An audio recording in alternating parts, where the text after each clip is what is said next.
Nah, 2007 ini saya bertemu dengan salah seorang alumni fisika IPB yang bekerja di perusahaan yang juga bergerak di bidang manufaktur tadi yang saya katakan. Ya, kemudian kita ngobrol-ngobrol, kemudian dibilang, wah kalau seperti itu bisa dibuat di perusahaan kami katanya. Ya, toh selama ini juga kita cuma pesanan 3-4 layer udah jadi. Ya. Nah, kemudian bulan Juni memberanikan diri menulis proposal untuk dimajukan ke Ristek dan hasilnya gagal.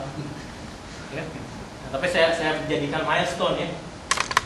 Ya, artinya kan kegagalan itu awal dari kegagalan berikutnya katanya. Ya, karena setelah itu saya gagal lagi memang. Ya. Oke, nah itu gagal. Cuman yang saya sayangkan kalau di kita ini kita ngajukan proposal gagal, tapi kita nggak dapat feedback, ya kan? Ya. Nah, kebetulan juga sekarang saya ngikut kunjungan ke Belanda ini kan dalam rangka Spin KNAW. Ya. Spin KNAW itu kita dapat feedback. Kalaupun kita ditolak, tapi kita dapat feedback kalau ininya di sini kurangnya.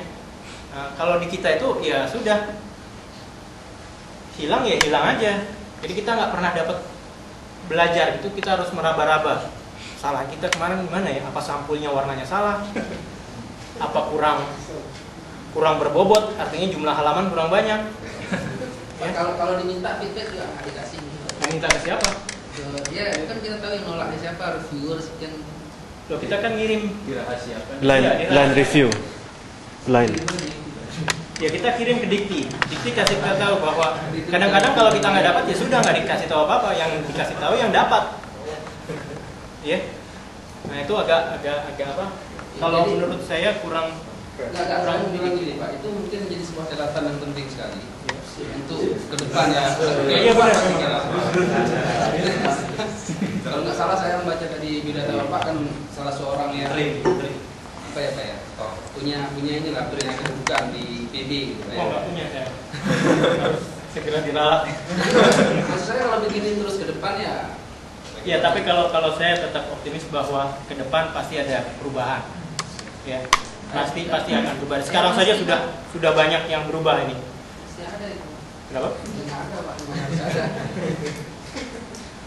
Nah, kemudian Oktober saya masukkan lagi, tapi ini sebetulnya proyek lokal, jadi Departemen Fisika dapat PHK, program hibah kompetensi A2, ya, dapat A2. Terus saya masukkan lagi, reviewernya itu menjawab dengan jawaban yang kurang profesional dan simpatik, ya, dengan mengatakan bahwa wah ini tidak ada makna apa-apa, tidak ada makna sains apa-apa loh.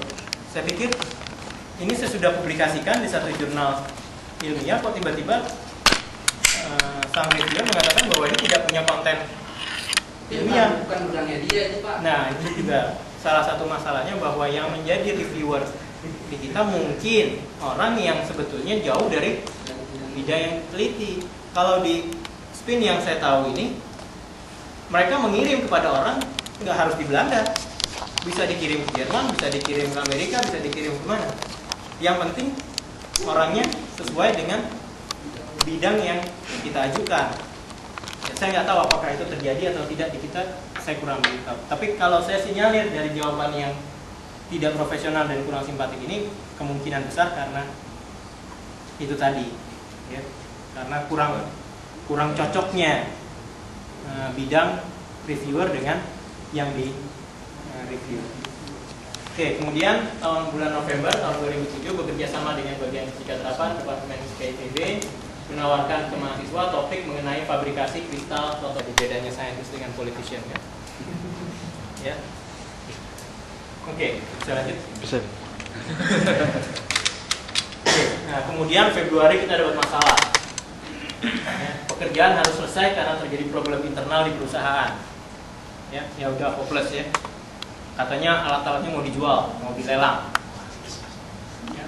Padahal belum diperoleh hasil yang memuaskan karena tidak diperoleh prosedur baku yang reproducible serta keluaran dengan karakteristik yang diharapkan untuk dapat menjadi sebuah sensor. Tapi prototipe awal tadi yang gambar itu kita sudah punya.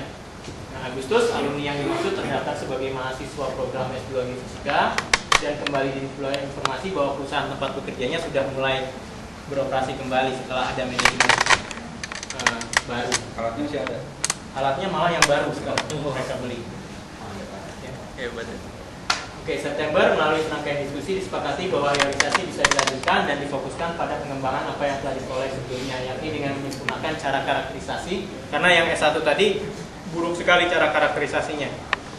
Artinya tidak pakai aquadesk, ya masih buruk lah, karena memang tujuan dia S1 cuma sampai ke fabrikasi, nggak sampai ke karakterisasi. Nah, ini ada mahasiswa S2 ini dia yang menyempurnakan. Nah, November hasil pengukuran terbaru untuk sistem 2 defect yang tadi saya tunjukkan itu menunjukkan hasil yang mengembirakan dan memiliki potensi untuk menjadi sebuah sensor.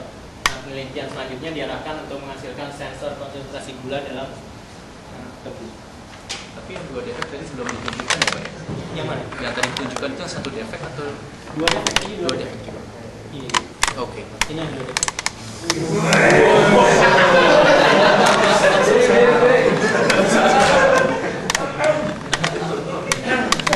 Saya perlu lapor dulu.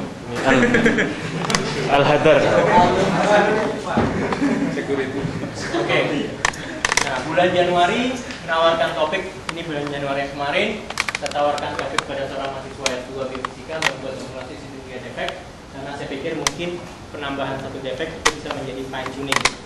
Ya, kalau tadi yang 2 defect, 1 defect itu jadi tuning regulator, satu lagi bisa jadi fine tuning supaya resolusinya lebih bagus lagi. Nah, Februari kita ngajukan proposal penelitian strategis unggulan IPB yang didanai oleh DIKTI dan disetujui, dan saya bergembira.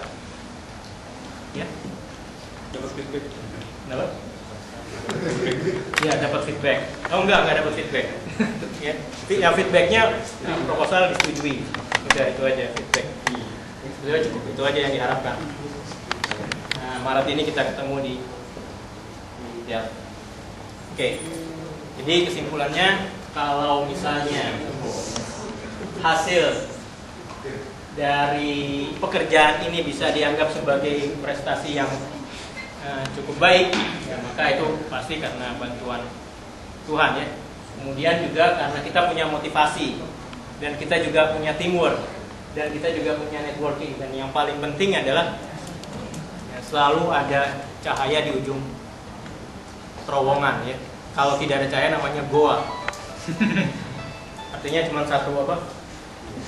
satu pintu masuk namanya goa, bukannya terowongan. Tapi kalau yang namanya terowongan pasti ada cahaya di ujungnya, dan itu yang menjadi patokan kita bahwa pasti ada kemudahan setelah ada kesulitan.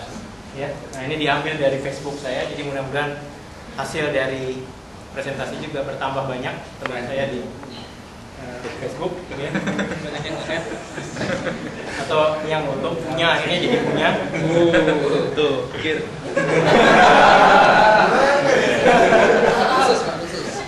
Oke, di akhir presentasi saya ini, saya terima kasih PPI Delft, kemudian juga kepada saudara Muhammad Rahmat dan saudari Yesi Widyasari. Ini katanya minggu kemarin dia datang ke sini dari Wageningen. Kalau masalah nonton bola ya. Ya, mungkin. Oke. Ini saya nggak tahu bahasa Indonesianya apa. Terima kasih atas Perhatiannya.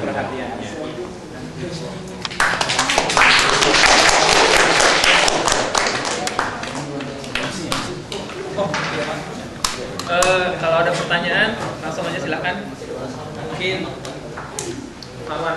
Pengalaman untuk dadakan. Oh, dadakan. Lupa ya. Mengenainya tadi yang reseptornya ada 2, di Ya. depan sama di belakang, kan berarti lightnya udah terabsorb sama reseptor yang di depan kan? Iya. Jadi intensitas yang masuk ke kristal fotoniknya udah Absorpsi di sini sangat kecil, kita nggak ini. Ya, jadi dia lewat aja kan, materialnya transparan kalau yang di reseptor. Tapi saya juga penasaran kenapa penambahan reseptor di depan jadi efeknya terasa gitu. Karena sensornya di belakang kan? iya.